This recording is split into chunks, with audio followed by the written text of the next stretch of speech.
Hello, good evening. എല്ലാവർക്കും എൻ്റെ YouTube ചാനലിലേക്ക് സ്വാഗതം. ഞാൻ കുറച്ച് വീഡിയോകൾ ഇതിന് മുന്നിൽ പബ്ലിഷ് ചെയ്തു. ഞാൻ യൂട്യൂബ് എൻ്റെ പുതിയ ചാനലാണ്. അതിൻ്റെ ബിഗിനിങ്ങിൽ കുറച്ചൊക്കെ ടെക്നിക്കൽ എറേഴ്സുകളൊക്കെ പറ്റിയിട്ടുണ്ട്. എനിക്ക് കുറച്ച് വാല്യുബിളായിട്ടുള്ള കമൻസുകളൊക്കെ കിട്ടി. ഞാനത് കറക്റ്റ് ചെയ്യാൻ ശ്രമിക്കുകയാണ്. നിങ്ങൾക്ക് എല്ലാവർക്കും ഇന്ന് എൻ്റെ വീഡിയോയിലേക്ക് സ്വാഗതം. ഇന്ന് ഞാൻ നിങ്ങളുമായി ഷെയർ ചെയ്യുന്നത് Robert Kiyosaki is A famous American writer. I born in 1941 in America. America is in Hawaii. It's in Hawaii. He wrote this book. ഇയാൾ ഈ പുസ്തകം എഴുതിയത് 1997 ഇത് പബ്ലിഷ് ചെയ്തത്. ബുക്കിൻ്റെ പേര് the rich dad and poor dad. വളരെ അധികം കോപ്പികൾ വിറ്റഴിച്ച് ഈ ബുക്കിലൂടെ അയാൾ വളരെ പ്രശസ്തി നേടി. റിച്ച് ഡാഡ്, ഒരുവിധം റീഡിംഗ് ഒക്കെ ഉള്ളവർക്കൊക്കെ ഈ പുസ്തകം മിക്കവാറും ആളുകൾ ഇത് കേട്ടിട്ടുണ്ട്. Rich dad poor dad by Robert Kiyosaki. അപ്പം ഇതിൽ അദ്ദേഹം ഒരു ബിസിനസ് മാനായിരുന്നു. ഇതിൽ ഉള്ളടക്കം പറയും വളരെ ശ്രദ്ധിച്ച് കേൾക്കണം, എങ്കിലേ നിങ്ങൾക്ക് ഇതിൻ്റെ പോയിന്റുകൾ പിടികിട്ടത്തുള്ളൂ. മേ ബി ഒരു ഇച്ചിരി ലെങ്തിയായി പോവും. ഞാനത് മാക്സിമം നിങ്ങൾക്ക് മനസ്സിലാവുന്ന രീതിയിൽ പറയാൻ ശ്രമിക്കാം. Okay. Rich dad poor dad ഇതിൽ ഒരു classic book. The mindset പറയുന്നത് ഈ റിച്ച് പീപ്പിളിൻ്റെയും വെൽത്തി പീപ്പിളും പുവർ ആൻഡ് മിഡിൽ ക്ലാസിൻ്റെ മൈൻഡ് സെറ്റ്, പണത്തെക്കുറിച്ചുള്ള mindset. Rich people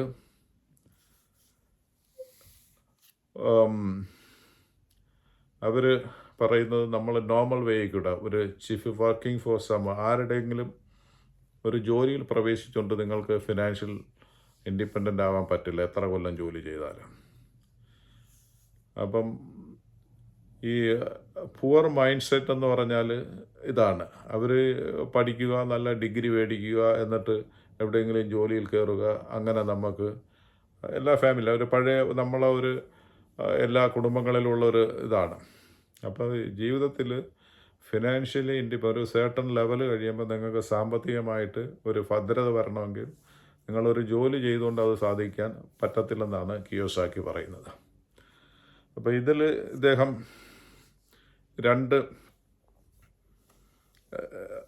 through narrative about 2 father ഫിഗേഴ്സിൻ്റെ ഇതിൽ 2 അച്ഛന്മാരെ ഇത് എക്സ്പ്ലെയിൻ ചെയ്യുന്നതിന് വേണ്ടി. ഒന്ന് റോബർട്ടിൻ്റെ ഫാദർ. അദ്ദേഹത്തിന് ഭയങ്കര ക്വാളിഫിക്കേഷനും എല്ലാം ഉണ്ട്. റോബർട്ട് കിയോസാക്കിയുടെ ഫാദർ അയാളെ ഇതിൽ പുവർ ഡാഡായിട്ടും, റോബർട്ടിൻ്റെ ഫ്രണ്ട് മൈക്കിൾ അദ്ദേഹത്തിൻ്റെ അച്ഛനെ റിച്ച് ഡാഡായിട്ടും പറയുന്നത്. അദ്ദേഹം അത്ര എഡ്യൂക്കേഷൻ ഒന്നുമില്ല, പക്ഷേ അദ്ദേഹം ഫിനാൻഷ്യലി വളരെ സ്റ്റേബിളാണ് സാമ്പത്തികമായിട്ട്. Approaches money. ഇപ്പോൾ ഈ Kiyosaki explores differing approaches to money, investing and life decisions. ഇത് രണ്ടുപേരുടെയും അപ്രോച്ച് ഡിഫറെൻ്റ് ആണ്. പുവർ പീപ്പിളിൻ്റെയും റിച്ച് പീപ്പിളിൻ്റെയും മണിയെക്കുറിച്ചുള്ള ഇത് വ്യത്യാസമാണ്. ഏത് രീതിയിൽ റിച്ച് ആവാമെന്നുള്ളതിനെക്കുറിച്ചുള്ള രണ്ടുപേരുടെ അടുത്ത് ചോദിച്ചാലും 2 അഭിപ്രായങ്ങളായിരിക്കും. റിച്ച് പീപ്പിൾ ആൾവേസ് അവർ പറയുന്നത് വേറെ രീതിയാണ്. ഇതിലേക്കൂടെ നിങ്ങളൊരു ജോലി പ്രവേശിച്ചുകൊണ്ട് നിങ്ങൾക്ക് ഫിനാൻഷ്യലി ഇൻഡിപെൻഡൻ്റ് ആവാൻ പറ്റില്ല. ഓക്കെ. അതിൽ ആദ്യത്തെ point, importance of financial education. നമ്മൾ ഫിനാൻഷ്യൽ എഡ്യൂക്കേഷൻ അനിവാര്യമാണ്. ഇപ്പം എല്ലാവരും അക്കാഡമിക് സ്കൂളിലും കോളേജിലും ഒക്കെ പോയി വലിയ ഡിഗ്രി MBA അതും ഇതൊക്കെ എടുക്കുന്നത്. പക്ഷേ അവിടെയൊന്നും പൈസ എങ്ങനെ ഉണ്ടാക്കാമെന്ന് അവർ പഠിപ്പിക്കുന്നില്ല. അവരൊക്കെ ഈ തിയറിറ്റിക്കൽ നോളജ്, കാരണം ഇൻഫർമേഷൻസ് ഉണ്ട്, പേപ്പറിൽ സർട്ടിഫിക്കറ്റും എല്ലാം ഉണ്ട്, പക്ഷേ അവർ പ്രാക്ടിക്കലായിട്ട് അവരത് ഇത് ചെയ്തിട്ടില്ല. Leaving most people of how to manage money, create wealth, invest എഫക്റ്റീവായിട്ട് ചെയ്യാൻ അറിയില്ല. മണി മാനേജ് ചെയ്യാൻ അവർ ഇവിടെ കോളേജുകളിൽ ഡിഗ്രി പഠിക്കുന്നില്ല, എങ്ങനെ ഇൻവെസ്റ്റ് ചെയ്യണമെന്ന് അറിയില്ല. അങ്ങനെയായിരിക്കും ഈ അക്കാഡമിക് മാത്രമുള്ള പ്രായോഗിക ബുദ്ധിയില്ലാത്തവരുടെ കുറിച്ച് കിയോസാക്കി പറയുന്ന ഇതാണ്. ഫിനാൻഷ്യൽ ലിറ്ററസി അവർക്ക് ഇല്ല. ഓക്കെ, അത് ഒരു point. Then the difference between assets and liability. Kiyosaki പറയുന്നത്, if you want to be rich ആവണമെങ്കിൽ you have to buy assets. അപ്പം ഈ റിച്ച് പീപ്പിൾ അവർ അസറ്റ്സ് വാങ്ങുകയും poor people they buying liabilities. Assets എന്ന് പറഞ്ഞാൽ അവർ പൈസ അവരുടെ പോക്കറ്റിലേക്ക് തന്നെ ഇൻവെസ്റ്റ് ചെയ്യുകയാണ്. ലയബിലിറ്റി അവരുടെ പോക്കറ്റിൽ നിന്ന് പൈസ വെളിയിലോട്ട് പോകണം. ഓക്കെ, അസറ്റ്സ് എന്ന് പറഞ്ഞാൽ എക്സാമ്പിൾസ് പറഞ്ഞുതരാം. അവർ ഒരു റെൻ്റൽ പ്രോപ്പർട്ടി മേടിക്കുന്നു, അല്ലെങ്കിൽ സ്റ്റോക്കുകൾ, അല്ലെങ്കിൽ എവിടെയെങ്കിലും ഇൻവെസ്റ്റ് ചെയ്യുന്നു, അതിൽ നിന്ന് റിട്ടേൺസ് വന്നുകൊണ്ടിരിക്കുന്നു. ലയബിലിറ്റി എന്ന് പറഞ്ഞാൽ സാധാരണ ആൾക്കാരെന്താണ്, അവർ ലോൺ എടുക്കുന്നു, ജസ്റ്റ് മോർഗേജ്. അപ്പോൾ അവരിൽ നിന്ന് എന്ന് പറഞ്ഞാൽ അവർ മണി അവരുടെ പോക്കറ്റിൽ നിന്ന് വെളിയിലോട്ട് പോയിക്കൊണ്ടിരിക്കുകയാണ്. That is called a liability and rich people buy assets. അതാണ് അതിൻ്റെ തമ്മിലുണ്ട്. ഓക്കെ, അപ്പം വാണ്ട് ടു ബി റിച്ച്, ഈ പുവർ പീപ്പിളിൻ്റെ ഇതാണ് അവർ വിചാരിക്കും അത് ഇതാണ്, അവരുടെ മണി ഇങ്ങനെ പൊയ്ക്കൊണ്ടിരിക്കുകയാണ്. പക്ഷേ റിച്ച് ആൾവേസ് ഇൻവെസ്റ്റ് ചെയ്യുകയാണ്, അവരുടെ പൈസയിൽ നിന്ന് ആ പൈസ ജനറേറ്റ് ചെയ്തുകൊണ്ടിരിക്കുകയാണ്. That is called assets. അടുത്ത, importance of building wealth through investment. Rich people, അടുത്ത പോയിൻ്റാണ്, റിച്ച് പീപ്പിൾ ഇൻവെസ്റ്റ് ചെയ്യുന്നു. അവർ ദെൻ സ്റ്റോക്കുകളിലും മറ്റ് ബിസിനസ്സുകളിലും ദെൻ റിയൽ എസ്റ്റേറ്റ്, ഇങ്ങനെയൊക്കെയുള്ള പല സ്ഥലങ്ങളിൽ അവർ ഇൻവെസ്റ്റ് ചെയ്യുന്നു. അപ്പോൾ അവർ ഇൻവെസ്റ്റ് ചെയ്യുന്ന അവർ മണി പുട്ടിനാണ്, മണി അവരുടെ പോക്കറ്റിൽ ഇടുകയാണ് ചെയ്യുന്നത്. അപ്പോൾ അതിൽ നിന്ന് ഇൻകം ജനറേറ്റ് ചെയ്തുകൊണ്ടിരിക്കും. അതേ സമയത്തോ rich people, poor people and middle class എന്താണ് ചെയ്യുന്നത്? ഇവരൊക്കെ എന്ന് പറഞ്ഞാൽ റിച്ച് പീപ്പിളിൻ്റെ അതിൻ്റെ ഒരു ചെറിയ പോയിൻ്റ് ഞാൻ പറയാം. They have money work for them. എന്നാൽ ഈ വർക്കിംഗ് ക്ലാസ്സസ്, ഈ സാധാരണ ആൾക്കാർ ചെയ്യുന്നുണ്ട്, ദേ വർക്കിംഗ് ഫോർ മണി. ഇപ്പം നിങ്ങൾക്ക് ജോലി സ്ഥലത്ത് പോയാൽ അറിയാം, 10 മണിക്കൂർ ചെയ്യണമെങ്കിൽ അതൊരു പെർ അവറിന് എത്ര വെച്ചെന്നുള്ള ആ ലെവലിൽ പൈസ കിട്ടും. അതേ സമയത്ത് rich people they have money, അവരുടെ പൈസ ഉണ്ട്, അവർ റിച്ചാണ്, അവർ അതിൽ ഇൻവെസ്റ്റ്മെൻറ്റ് ചെയ്യുന്നു. പൈസ ബിസിനസ്സിലും മറ്റേ സ്റ്റോക്കിലും അതിലൊക്കെ ഇൻവെസ്റ്റ് ചെയ്യുമ്പോഴത്തേക്ക് അതിൽ നിന്ന് അവർക്ക് ഇൻകം ജനറേറ്റ് ചെയ്യുന്നു. അല്ലെങ്കിൽ അവർ ബിസിനസ് ചെയ്യുന്നു, നല്ല സ്മാർട്ടർ പീപ്പിളിനെ അവർ ഹയർ ചെയ്ത് അവർക്ക് വേണ്ടി മറ്റുള്ളവർ വർക്ക് ചെയ്യുന്നു. അതാണ് ഇവിടെ പറയുന്നത്, money work for them, the poor people working for money. അപ്പം പൈസ കിട്ടുന്ന മോർ അവേഴ്സ്, ഇപ്പം 24 hours ഉള്ളു. അപ്പോൾ അതിൽ കൂടുതൽ ആർക്കെങ്കിലും വർക്ക് ചെയ്യാൻ പറ്റുമോ? ഒരു കൺസെപ്റ്റ് ഉണ്ട്, ടൈം മൾട്ടിപ്ലിക്കേഷൻ. റിച്ച് പീപ്പിളിൽ ഇപ്പോൾ 500 ആളുകൾ അവർക്ക് വേണ്ടി വർക്ക് ചെയ്യുന്നു, അവരുടെ ബിസിനസ്സിൽ ഇതിൽ 500 പേർ വർക്ക് ചെയ്യുന്നതെന്ന് പറഞ്ഞാൽ ഓരോരുത്തരും 10 മണിക്കൂർ വെച്ച് ഒരു പെർ ഡേയിൽ ചെയ്യുമ്പോൾ 500 പേര് 10 മണിക്കൂർ, 10 കൊണ്ട് മൾട്ടിപ്ലൈ ചെയ്താണ്. അപ്പോൾ അത്ര അവേഴ്സാണ് ഇവരൊക്കെ ഉണ്ട്. ആ കോൺസെപ്റ്റ് അവിടെയാണ് വരുന്നത്, ടൈം മൾട്ടിപ്ലിക്കേഷൻ. പക്ഷേ പാവപ്പെട്ട ഈ വർക്കിംഗ് ക്ലാസ്സസ് പീപ്പിൾ അവർ വിചാരിക്കുന്നു അവർക്ക് നല്ല ജോലിയും സ്റ്റാറ്റസൊക്കെ ഉണ്ട്. പക്ഷെ അവർ വർക്കിംഗ് ഫോർ, അവർ ടൈം സ്വാപ്പ് ചെയ്തിട്ട് ഇപ്പം എത്ര മോർ അവേഴ്സ് ചെയ്താൽ മോർ മണി. 24 hours അവർക്ക് മാക്സിമം എത്ര അവേഴ്സ് വർക്ക് ചെയ്യാൻ പറ്റും അതനുസരിച്ചുള്ള ഇതല്ലേ കിട്ടത്തുള്ളൂ. അതുപോലെ ഇത് സെക്യൂരിറ്റി ഇല്ല. ഇപ്പോൾ ആരെങ്കിലും ഒരു ജോബ് തന്നാൽ അവർക്ക് ജോബിൽ നാളെ തൊട്ട് നീ വരണ്ടെന്ന് പറഞ്ഞാൽ എന്ത് ചെയ്യും? ദർസ് നോ സെക്യൂരിറ്റി ഉണ്ട് യാർ. അത് അടുത്ത ഇൻവെസ്റ്റ്മെൻറ്റിൽ കുറിച്ച് പറയുന്നത്.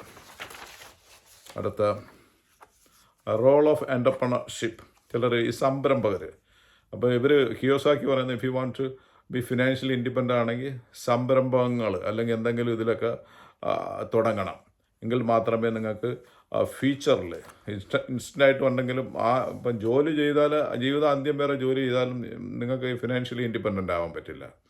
അപ്പം റോൾ ഓഫ് എൻ്റർപ്രണർഷിപ്പ്. ഇതിൽ പറഞ്ഞ suggest that starting and owning a business is one of the best way to build wealth. അപ്പം ബിസിനസ്സിൽ റിസ്കുകളൊക്കെ ഉണ്ടായിരിക്കാം, അത് പക്ഷേ റിസ്ക് എടുത്താലും നമുക്ക് പരാജയങ്ങൾ വന്നാലും നമ്മളത് ഗോ ഹെഡ് ചെയ്താൽ മുന്നോട്ട് അത് പോയാൽ നമുക്ക് എൻഡ് റിസൾട്ട് എന്ന് പറയുന്നത് നമ്മൾ ഫിനാൻഷ്യൽ ഇൻഡിപെൻഡൻ്റ് ആയിരിക്കും. Financial rewards than working for someone else, അത് മസ്റ്റായിട്ട് ഇതിൽ പോയിന്റ് ചെയ്യുന്ന ഫിനാൻഷ്യൽ റിവാർഡായിരിക്കും. ഈ ആർക്കെങ്കിലും വേണ്ടി വർക്ക് ചെയ്യുന്നതിൻ്റെ ഒന്നും ബെറ്റർ ആയിരിക്കും if you start A business സംരംഭം. പക്ഷെ അത് ബിൽഡപ്പ് ചെയ്ത് വരുന്നതിന് അതിൻ്റേതായിട്ടുള്ള ഇതൊക്കെ ഉണ്ട്. അത് നമ്മൾ ക്വിറ്റ് ചെയ്യാതെ അത് നല്ല രീതിയിൽ ഇത് ചെയ്താൽ എൻഡ് റിസൾട്ട് എന്ന് പറയുന്ന ജോലി ചെയ്യുന്നതെന്നും ബെറ്റർ ആയിരിക്കും എന്നാണ് കിയോസാക്കി പറയുന്നത്. Then overcoming fear and taking risk. Kiyosaki especially the fear of losing money. പലരും ഈ സംരംഭത്തിൽ സ്റ്റാർട്ട് ചെയ്യാത്തതെന്ന് പറഞ്ഞാൽ ഫിയറാണ്, ഭയം ആണ് വേണം, മണിയൊക്കെ ഇൻവെസ്റ്റ് ചെയ്യുമ്പോഴത്തേക്ക് എന്തെങ്കിലും ലൂസ് ആവുമെന്നുള്ള. അപ്പം in contrast wealthy understand that taking calculated risk is part of process of growing their wealth. അപ്പോൾ റിസ്ക് എടുക്കാതെ നമുക്ക് ജീവിതത്തിൽ വിജയിക്കാൻ പറ്റത്തില്ലെന്നാണ് ഇതിൽ ഇവർ വെൽത്തി പീപ്പിൾ പറയുന്നത്. കിയോസാക്കി ഇതിൽ കൂടെ ഇത് കൺവേ ചെയ്യുന്ന message. They focus on learning and adapting from failures rather than avoiding them. അപ്പോൾ ലോകത്തിൽ നമ്മൾ സക്സസ്ഫുൾ ആയിട്ടുള്ള ആളുകളെയൊക്കെ എടുത്താൽ ദേ ആർ ദ പീപ്പിൾ, അവരായിരിക്കും കൂടുതൽ പരാജയങ്ങൾ ജീവിതത്തിൽ ഇത് ചെയ്തിട്ടുള്ളത്. പരാജയം ഒരു പരാജയമായിട്ട് അവർ കണക്കാക്കാതെ അവർ എന്തുകൊണ്ട് പരാജയപ്പെട്ടു അതിൻ്റെ കാരണങ്ങൾ മനസ്സിലാക്കി അത് കറക്റ്റ് ചെയ്തിട്ട് അവർ മുന്നോട്ട് പോകും. അങ്ങനെയാണ് അവർ ജീവിതത്തിൽ വിജയങ്ങൾ വരിച്ചിട്ടുള്ളത്. തോമസ് എഡിസൻ്റെ കാര്യം തന്നെ പറയാം. അത് എത്രയും ആയിരക്കണക്കിന് ലോഹങ്ങളിൽ പരീക്ഷണം നടത്തി. അപ്പോൾ ഓരോ തവണയും അയാളടുത്ത് ചോദിക്കുമ്പോൾ അയാൾ പറയുന്നത് ഞാൻ പുതിയ ഒരു അറിവ് എനിക്കിപ്പം കിട്ടിയെന്നാണ് പറയുന്നത്. ഒരു മെറ്റലി പരീക്ഷണം നടത്തി അതിന് അനുയോജ്യമല്ല എന്ന് ഞാൻ മനസ്സിലാക്കിയെന്ന് പറഞ്ഞു. ഈ അത് പരാജയമായിട്ടല്ല പറഞ്ഞു. അതുപോലെ ഉള്ള മെൻറ്റാലിറ്റി ആയിരിക്കും ഈ റിച്ച് പീപ്പിളിൻ്റേത്. അവർ പരാജയത്തിൽ നിന്നും പാഠങ്ങൾ പഠിച്ചിട്ട് നല്ല രീതിയിൽ അവർ റീഅപ്ലൈ ചെയ്യും. എൻഡ് റിസൾട്ട് എന്ന് പറയുന്ന അവർക്ക് വിജയം സുനിശ്ചിതമായിരിക്കും. അടുത്ത റാറ്റ് റേസ് എന്ന് പറഞ്ഞ ഒരു വേർഡ് ഇയാൾ ഇതിൽ ഉപയോഗിക്കുന്നുണ്ട്. എന്ന് പറഞ്ഞാൽ നമ്മളെ ഈ വർക്കിംഗ് സാധാരണ ആൾക്കാരുടെ ജീവിതത്തെക്കുറിച്ചാണ്. റാറ്റ് റേസ്, ഇവരിങ്ങനെ ഓട്ടമായിരിക്കും. ശമ്പളത്തിന് ഇങ്ങനെ എവറി ഡേയിലും. Rat race is the mindset of the poor middle class. Rat race is a term Kiyosaki uses describe the cycle of working for pay check paying bills. ബില്ലുകൾ അടയ്ക്കുന്നതിന് വേണ്ടി ഇങ്ങനെ അവരെ ഈ സൈക്കിൾ ഇങ്ങനെ കണ്ടിന്യൂ ചെയ്തുകൊണ്ട് വരും. ബില്ല്, മോർഗേജ്, അത് ഇത് അവർ നെവർ ഗോയിങ് ടു എൻഡ്. എന്നാൽ എൻഡ് റിസൾട്ട് അവർ ഫിനാൻഷ്യലി ഫ്രീഡം കിട്ടും, അതുമില്ല. ഇയാൾ ഇതിൽ പറയുന്നത് ഈ റാറ്റ് റേസ് എന്ന് പറയുന്ന ഇത് പറയുന്നത് ഈ പുവർ പീപ്പിളിൻ്റെ അവരുടെ ജീവിത രീതിയെക്കുറിച്ചാണ് പറയുന്നത്. അവരെ ഈ സൈക്കിൾ ഇങ്ങനെ കണ്ടിന്യൂ ചെയ്തുകൊണ്ടേയിരിക്കും. They working for to pay the bill, pay all the loans, pay mortgage, end of the month nothing in. മാസം അവസാനം വരുമ്പോൾ കയ്യിലൊന്നും കാണത്തില്ല. അപ്പോൾ അങ്ങനെ പോയാൽ never going to be financially independent ആവാൻ പറ്റില്ല. അത് നമ്മൾ ചിന്താഗതിയും അല്ലെങ്കിൽ നമ്മുടെ ഈ രീതികൾ അല്ലെങ്കിൽ നമ്മളിപ്പം ഇൻസാനിറ്റി എന്ന ഒരു വേർഡ് ഇംഗ്ലീഷിലുണ്ട്. നമ്മളിപ്പോൾ എങ്ങനെയാണ് നമ്മൾ ജീവിക്കുന്നത്, നമ്മൾ ഈ പ്രവർത്തികൾ കണ്ടിന്യൂ ചെയ്ത് ഇതേപോലെ ജീവിച്ചു കൊണ്ട് പോയാൽ 10 വർഷം കഴിഞ്ഞാൽ നമ്മളെ കണ്ടീഷൻ ഫിനാൻഷ്യൽ സ്റ്റാറ്റസ് ഇതുപോലെ ആയിരിക്കും. ഈ സ്ട്രഗിളിങ് ആയിരിക്കും. ജോലിക്ക് പോകണ്, എണീക്കുന്നു, ബില്ലുകൾ അടയ്ക്കുന്നു, എല്ലാം ഇങ്ങനെ പോകണം, ഒരു സൈക്കിൾ പോലെ. അങ്ങനെ പോയാൽ ഫിനാൻഷ്യലി നിങ്ങൾക്ക് ഇൻഡിപെൻഡൻ്റ് ഒരു കാലത്തും ആവാൻ പറ്റില്ലെന്നാണ് വ്യവസായിക്ക് പറയുന്നത്.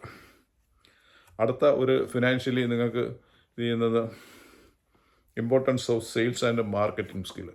മാർക്കറ്റിംഗ് സ്കില്ല് ഒരു ഫിനാൻഷ്യലി ഇൻഡിപെൻഡൻ്റ് ആവാനുള്ള ഒരു ഇതാണ്. നമ്മൾ നൂതന ഈ വിദ്യകൾ, ഈ മാർക്കറ്റിംഗ് സ്കില്ലുകൾ നമ്മൾ പരിശീലിച്ച് പ്രോഡക്ട്സുകൾ നമ്മൾ എത്ര നല്ലതായിരുന്നാലും അത് മാർക്കറ്റ് ചെയ്യാനുള്ള സ്കില്ലില്ലെങ്കിൽ നമുക്കതിൽ വിജയിക്കാൻ പറ്റില്ല. അപ്പം അതും കിയോസാക്കി പറയുന്നുണ്ട്. ഫിനാൻഷ്യലി ഇൻഡിപെൻഡൻ്റ് ആവണമെങ്കിൽ ബിസിനസ് ചെയ്യുക, investment, buy just rental properties, then the marketing skill develop ചെയ്യുക. അപ്പോൾ അത് അടുത്ത the power of learning from experience. The core lesson in the book is that one should not be afraid of making mistakes. അപ്പം നമ്മൾ പെർഫെക്ഷനിസത്തിൽ നിൽക്കരുത്. നമ്മൾ mistake എന്ന് പറഞ്ഞാൽ നമ്മൾ ഒന്നിന് ശ്രമിക്കുമ്പോഴേ നമുക്ക് മിസ്റ്റേക്കുകൾ പറ്റും. നമ്മൾ ശ്രമിക്കാത്തവന് ഒരിക്കലും ഒരു അബദ്ധങ്ങളും ഒരു മിസ്റ്റേക്കുകളും പറ്റത്തില്ല. നമ്മൾ ശ്രമിക്കണം. ആ മിസ്റ്റേക്കിൽ നിന്ന് നമ്മൾ എക്സ്പീരിയൻസ് ചെയ്യുന്നു, എന്തുകൊണ്ട് എനിക്കിങ്ങനെ സംഭവിച്ചു, അത് കറക്റ്റ് ചെയ്യുക. അപ്പം learning from experience. Key takeaways ഇതിൽ പ്രധാനമായിട്ട് പറയുന്നത്, ഞാൻ ഒന്ന് ഇതിൻ്റെ അവസാനമായിട്ട് ഇതെല്ലാ പോയിന്റുകളൊന്ന് പറയാം. ഒന്ന്, ഫിനാൻഷ്യൽ ലിറ്ററസി വേണം. If you want to be financially independent ആണെങ്കിൽ നമ്മൾ ആദ്യം നമ്മൾ ഫിനാൻഷ്യലി ഉള്ള സമ്പത്തിനെ കുറിച്ചുള്ള നല്ല ഒരു അറിവുണ്ടാക്കി എങ്ങനെ പൈസ ഉണ്ടാക്കണം. മറ്റേ അക്യൂമുലേറ്റിംഗ് അസറ്റ് അക്യൂമുലേറ്റ് ചെയ്യുക, ലയബിലിറ്റി വാങ്ങാതെ. അപ്പം അസറ്റ് എന്താണെന്ന് നമ്മൾ അറിയണം, അതിൽ നമ്മൾ മണി ഇൻവെസ്റ്റ് ചെയ്യുക. അപ്പോൾ അതിൽ നിന്ന് മണി നമ്മൾ ജോലി ചെയ്തില്ലെങ്കിൽ നമുക്ക് ഇങ്ങനെ പൈസ വന്നുകൊണ്ടേയിരിക്കും. ദെൻ എൻ്റർപ്രനർഷിപ്പ്, ബിസിനസ് സംരംഭങ്ങൾ നല്ല രീതിയിൽ കെട്ടിപ്പടുക്കുക. അതിൻ്റെ ഒരു സക്സസ്സിൽ വരുമ്പോൾ നമ്മൾ ഫിനാൻഷ്യലി ഇൻഡിപെൻഡൻ്റ് ആവും. ദെൻ സെയിൽസ് ആൻഡ് മാർക്കറ്റിങ്ങും സെയിൽസും അതിൻ്റെ സ്കില്ല് നമ്മൾ ഡെവലപ്പ് ചെയ്ത് അതിൽ നമ്മൾ നല്ല രീതിയിൽ പ്രവർത്തിച്ചാൽ he can become financially independent. Then the overcoming fear എല്ലാത്തിനും നമ്മൾ ഭയത്തോടു കൂടി തുടങ്ങുന്നതിന് നിന്നാൽ അത് നമുക്ക് ഫിയർ ചെയ്യാൻ പാടില്ല. Overcoming fear and taking action is critical to personal and financial growth. Financial growth വരണമെങ്കിൽ നമ്മൾ ടേക്ക് ആക്ഷൻ എടുക്കണം. നമ്മൾ ഭയന്ന് നമ്മളൊരു കാര്യവും ഇത് ചെയ്യുക, നമ്മൾ പരാജയങ്ങൾ പറ്റും, അതിൽ നിന്ന് പാഠങ്ങൾ കൊണ്ടുവരണം. Okay, this rich dad poor dad is not about making money, it's about reshaping one's mindset. ഈ ഇതിൽ ഉള്ള കൺവേ ചെയ്യുന്ന ഒരു മെസ്സേജ് എന്ന് പറഞ്ഞാൽ മൈൻഡ് സെറ്റ്. പുവർ പീപ്പിളിൻ്റെ mindset just go to college, get a good degree and secure your life എന്ന് പറയുന്നത്. നമ്മൾ പഠിച്ച് നമ്മൾ എവിടെയെങ്കിലും ഒരു അണ്ടറിൽ ജോലി ചെയ്ത്, അപ്പം നമ്മൾ ആ കോൺസെപ്റ്റ് നമ്മൾ പഴയ ചിന്ത, അപ്പം നമ്മളെ ജീവിതം സെക്യൂർ ആയെന്നാണ് നമ്മൾ ചെയ്യുന്നത്. പക്ഷേ റിച്ച് പീപ്പിളിൻ്റെ മൈൻഡ് സെറ്റ് എന്ന് പറയാൻ ഡിഫറെൻ്റ് ആണ്. അവർ പറയുന്ന ജസ്റ്റ് ബൈ അസറ്റ്സ്, അവരുടെ ബിസിനസ് ചെയ്യുകയും മറ്റെന്തൊക്കെ ചെയ്ത് അതിൽ കൂടെ മാത്രമേ നമുക്ക് ഫിനാൻഷ്യലി ഇൻഡിപെൻഡൻറ്റ് ഒരു കാലത്ത് ആവാൻ പറ്റത്തുള്ളൂ. ജോലി ചെയ്താൽ റാറ്റ് റേസ് ചെയ്യുക, ഇങ്ങനെ ചെയ്തുകൊണ്ടേയിരിക്കും, ബില്ലടയ്ക്കും, മോർഗേജ് അടയ്ക്കും, എക്സ്പെൻസസ് ചെയ്യും. Then end of the month empty pocket ആയിരിക്കും.